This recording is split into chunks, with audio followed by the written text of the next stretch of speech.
Hey, my name's Jeanne Marie, and I love art. I love art content. I love YouTube. I love making art. I love putting it on YouTube. But today we're going to check out an art haul that I got. And I don't usually indulge in too many new supplies. I have a ton, and so I'm trying to use what I have already. But I couldn't resist purchasing some new brushes. I haven't gotten any new brushes in a long time. Hang out with me. Let's unbox this stuff. Let's get started. I decided to invest in some Princeton watercolor brushes.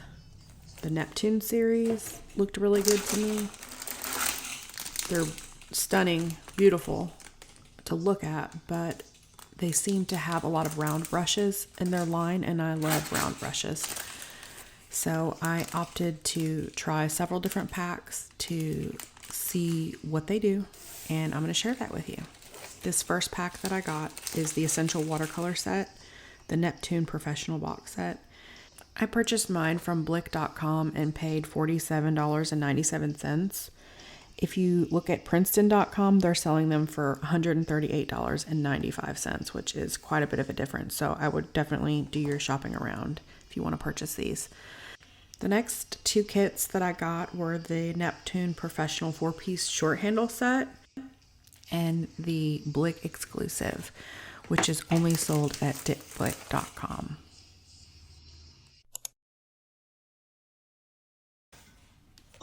The first set that we're going to look at is the Professional Box Set. But first, you have to take off the gum arabic that is on each one of the brushes. So if you haven't ever noticed, when you get a new brush, they're kind of like formed together like hair gel. It's like a hair gel on top of the bristles. So you pretty much just need to get them wet and rub that stuff off. So don't forget to do that so they work good. And also, if your brushes start to fray, you can dip them in gum arabic and kind of shape them back together as well. The first brush in this set is a quill size 6, which is similar to a mop brush. Holds a lot of water, but it also has a fine point for details. The next brush is the Aquarelle, which basically just means watercolor, and all of the Aquarelle brushes in the Neptune set are this beautiful green color, this sea glass green, and it has this pointed end where you can kind of scrape the watercolor to make effects. They're good for washes and stripes and linear strokes. Your classic round brush, this one is a size 8 in this pack, but it's versatile. You can do thin to thick marks, details, washes, and then you have your Mottler brush, which is basically just a large flat brush with a short handle. The next set that we're going to look at is the Neptune Professional 4-piece set, or the short handle set. I've seen it called both. This is the 3/4 inch Aquarelle. That's the cat tongue or the overwash 1/2 inch. Then we have a round 12 and a round 4. I paid $36.06 at Blick for this set, and on the Princeton website, it's selling for $104.45. So again, shop around.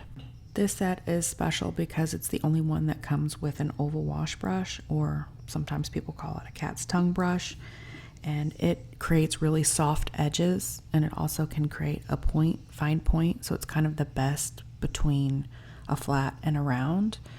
And then of course it comes with 2 different sizes of your round brushes, which is what I primarily use. So I think this is a really good set too.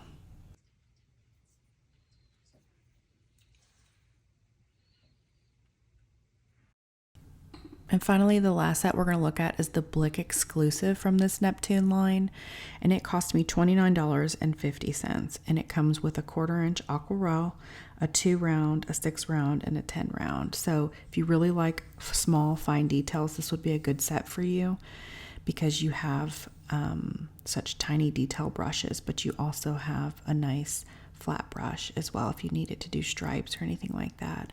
So this would be for somebody who probably paints really small, but they're absolutely stunning brushes. I'm happy to have them and look forward to making some art with them.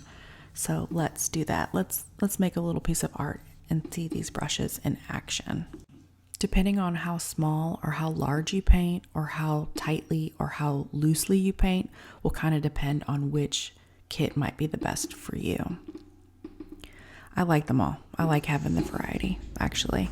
And now I have somewhere to put my brushes. My mom gave me these beautiful glass vases when she passed away, and I've been waiting to use them for something special.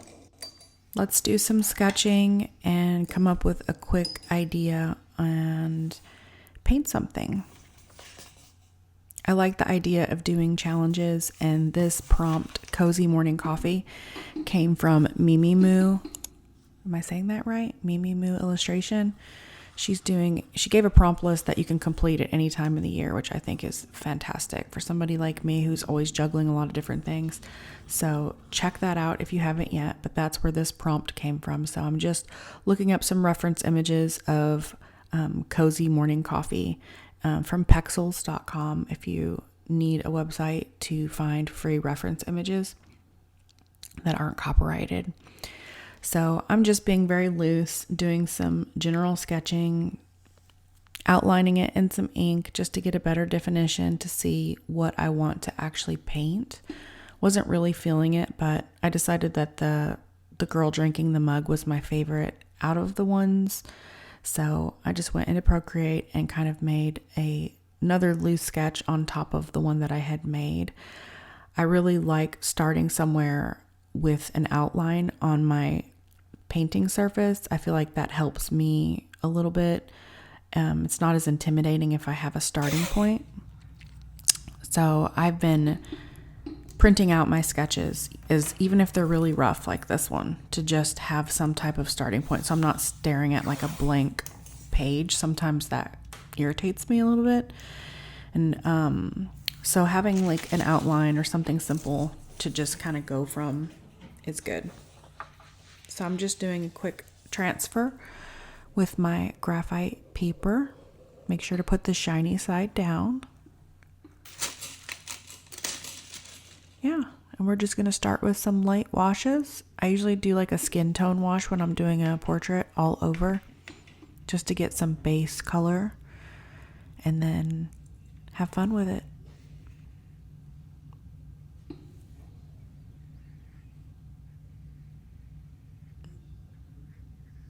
I'm switching and just using different kinds of brushes. That was the quill, and now we're doing a couple round brushes to kind of see how they feel. I love round brushes. That's one of the main reasons why I picked this set, is because they had so many round brushes in different sizes. I'm planning on dedicating this set just to my watercolors. The smallest details, I love it. I'm really happy with the set. I'm happy that I purchased it, and I don't think it was that terribly expensive for how many brushes you actually get. And as long as I've had some of my other brushes, like I'm talking like 20 years, and they still are hanging around. If I would have just showed them a little love with some gum Arabic, they probably would have lasted longer, but it's nice to invest a little bit. I'm not the best at doing portraits, so usually I would take the photo reference and literally copy that and transfer that, but I was just trying to be loose and relaxed and get back in the swing of doing watercolor. So it doesn't have to be perfect. It's supposed to be fun. And that's how she turned out, and I'm really happy with it. Just want to say thanks if you made it to the end, and I will see you in another video. Take care. Bye-bye.